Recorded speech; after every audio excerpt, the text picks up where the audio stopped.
Hello नमस्कार साथियों, मेरे YouTube चैनल पर आपका स्वागत है। और आज हमारा टॉपिक है शब्द शक्ति। शब्द शक्ति, जैसा कि इसके नाम से ही आपको पता चल रहा है कि शब्दों में कितनी ज्यादा शक्ति होती है। रहीमदास जी कहते भी हैं कि शब्दों में इतनी शक्ति है कि वो बिना तलवार के ही मनुष्य को पूरी तरीके से घायल कर सकते हैं। तो शब्द शक्ति जो हमारा टॉपिक है वो बोर्ड के एग्जाम में 2 नंबर का आता है और बहुत ही सरल सा प्रश्न पूछा जाता है। अक्सर बच्चे ज्यादा सोच लेते हैं, इसीलिए उसमें वो ज्यादा कंफ्यूजन में आ जाते हैं। सबसे पहले हम देखते हैं शब्द शक्ति की परिभाषा कि शब्द में छुपे हुए तात्पर्य को प्रसंग के अनुसार, प्रत्येक शब्द में कोई ना कोई अर्थ छिपा हुआ है और उस अर्थ को प्रसंग के अनुसार स्पष्ट करने की जो शक्ति होती है उसे हम शब्द शक्ति कहते हैं। यानी कि शब्द में जो अर्थ छुपा हुआ है उसको प्रसंग के अनुसार स्पष्ट करने की जो शक्ति है वो शब्द शक्ति कहलाती है। शब्द शक्तियां जो है वो मूलतः 3 प्रकार की होती है। पहली अभिधा, दूसरी लक्षणा और तीसरी व्यंजना। अब इनको अच्छी तरीके से याद करने के लिए मैं आपको एक छोटा सा सूत्र बताती हूं।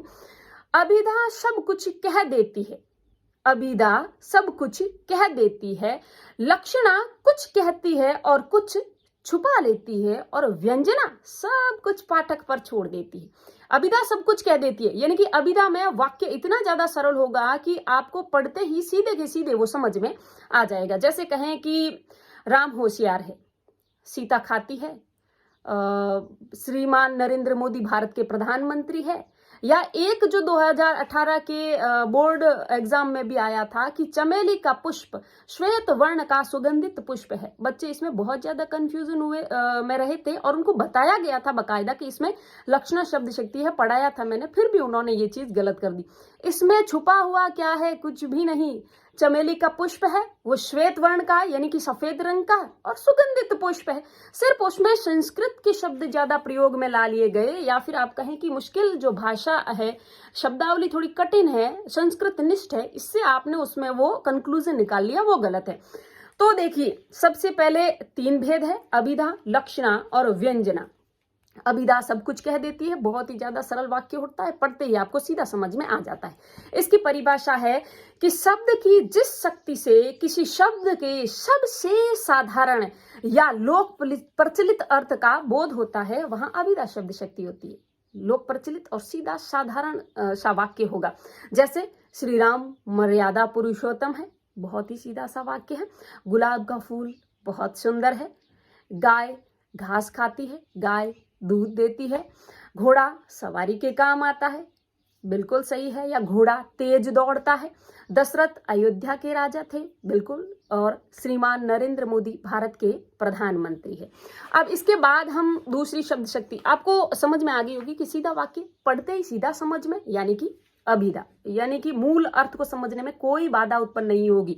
लोक प्रचलित अर्थ जो है वो सीधा ही आपको समझ में आ जाएगा। अब दूसरी देखते हैं लक्षणा शब्द शक्ति, कि जब किसी शब्द के मुख्य अर्थ, वांछित अर्थ, मूल अर्थ जो हमको लेना है, उस अर्थ में बाधा उत्पन्न हो, या वांछित अर्थ जो अर्थ हमको चाहिए है ना, वो अगर उसका ज्ञान हमको ना हो, तब किसी रूढ़ि या प्रयोजन के सहारे अन्य अर्थ ग्रहण किया जाता है, वहां लक्षणा शब्द शक्ति होती है। अब रूढ़ि या प्रयोजन, ये जो है इसका अर्थ मैं आपको बताऊंगी। इसके 2 भेद है, लक्षणा शब्द शक्ति के 2 भेद है। एक प्रयोजनवती लक्षणा और दूसरी रूढ़ा लक्षणा।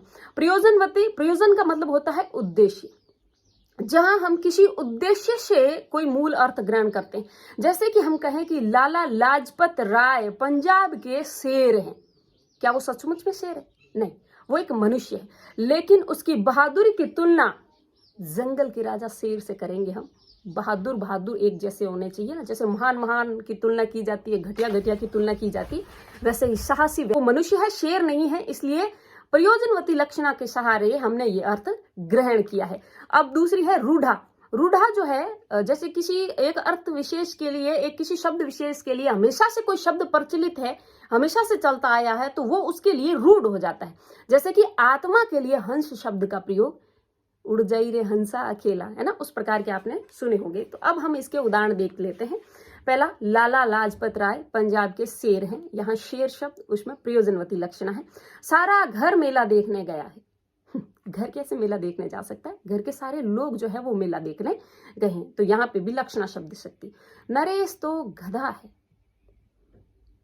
यानी कि नरेश को बिल्कुल भी अक्ल नहीं है, वो गधे के समान है, वो मूर्ख है। तो उसकी मूर्खता को दर्शाने के लिए यहाँ पर इस शब्द का प्रयोग किया गया। राम दौड़ते समय हवा से बातें करता है। हवा से सच में बात थोड़ी करता है, हवा इतनी तेज गति से वो दौड़ता है कि ऐसा लगता है कि जैसे हवा से बातें कर रहा हो। तो उसकी तेज गति को दर्शाने के लिए तो यहाँ पे भी लक्षणा शब्द शक्ति। सैनिकों ने कमर कस ली है। सचमुच में कमर थोड़ी कसते हैं, युद्ध की तैयारी वो लोग कर लेते हैं।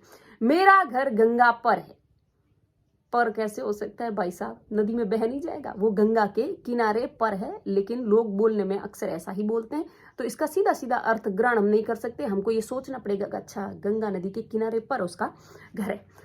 फिर एक बहुत ही अच्छा उदाहरण जो अपना जैनेन्द्र के बाजार दर्शन से लिया गया है कि बाजार एक जादू है जो आंखों की राह काम करता है। बिल्कुल, आंखों की राह के जरिए जो बाजार का जादू है वो हमारे दिल में उतरता है। तो यहाँ पे भी लक्षणा शब्द शक्ति।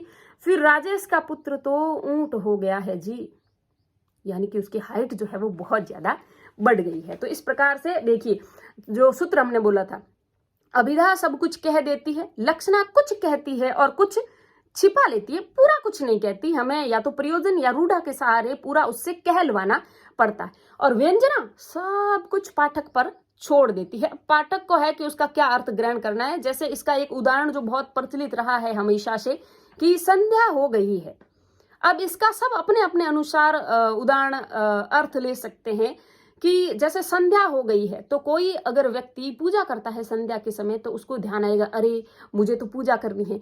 किसी के अगर गाय को दूहने का समय है तो वो सोचेगा कि अच्छा गाय को दूहने का समय हो गया है। अगर किसी को उस समय अपने पशुओं को चरा कर घर ले जाना है तो वो ये सोचेगा। फिर 7 बजे किसी को कोई और काम करना है संध्या के समय तो वो सोचेगा अच्छा संध्या हो गई है, अब मैं घर से बाहर निकला हूं, घर चला जाता हूं।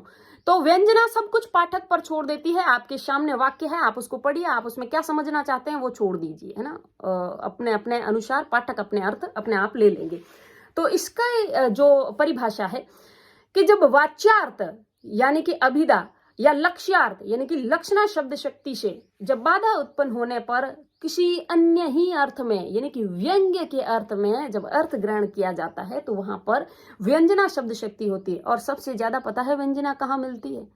नाते रिश्तेदारों की नजरों में, उनकी जुबान में सबसे ज्यादा व्यंग्य आपको देखने को मिलेगा। इसके भी 2 भेद है, शाब्दी व्यंजना और आर्थी व्यंजना, जहां शब्द के आधार पर उसमें चमत्कार उत्पन्न होता हो और आर्थी यानी कि अर्थ के आधार पर। सामान्य तौर पर इसके लिए एक बेस्ट उदाहरण है श्लेष अलंकार, जहां पे भी होता है वहां हमेशा ही व्यंजना शब्द शक्ति होती है। अब इसके कुछ उदाहरण देख लीजिए। संध्या हो गई है, अपने अनुसार अर्थ लीजिए। अगर आपको पढ़ने बैठना है, बोर्ड एग्जाम नजदीक है तो पढ़ने बैठ जाइए। घंटी बज गई है, किसी के लिए छुट्टी की घंटी हो सकती है, किसी मजदूर के लिए खाने की घंटी हो सकती है, किसी के लिए किसी और काम की घंटी हो सकती है। रजनीगंधा खिल गई। अब देखिए इसमें थोड़ा कंफ्यूजन हो सकता है किसी को। रजनीगंधा एक तो लोग खाते भी है ना, है उसका तो ऐड भी आता है। तो रजनीगंधा का यहाँ अगर आता ना कि रजनीगंधा का पुष्प खिल गया है तो आपको ये अभिधा में डालना था, नहीं तो ये व्यंजना में आएगा। हाँ, एक तुम ही तो अच्छे आदमी हो, व्यंग्य है ना, इसलिए इसमें व्यंजना है। रहीमन पानी राखिए बिन पानी सब सून, पानी गए न उबरे मोती मानुस चून। इसमें पानी शब्द जो है वो अर्थ में अलग अलग आ रहा है कि रहीमदास जी कहते हैं कि पानी जो है उसके बिना दुनिया में कुछ भी संभव नहीं है। मनुष्य के लिए पानी जो है, इज्जत के बारे में कहा गया है कि हम कहते हैं इसका पानी उतर गया, उसकी इज्जत उतर गई। पानी गए न उबरे मोती मानुस चून, यानी कि अगर पानी जो है वो हीरे में या मोती में चमक के लिए आता है, चमक उतर गई तो हीरा किसी काम का नहीं, इज्जत उतर गई तो मनुष्य किसी काम का नहीं। और आटे में अगर पानी थोड़ा ज्यादा या इधर उधर हो गया तो वो भी किसी काम का नहीं है। और अगर आपके मन में कोई प्रश्न है, आपको ठीक से समझ में नहीं आया हो तो आप कमेंट बॉक्स में मुझसे प्रश्न कर सकते हैं, मैं आपके प्रश्नों का अवश्य उत्तर दूंगी। धन्यवाद।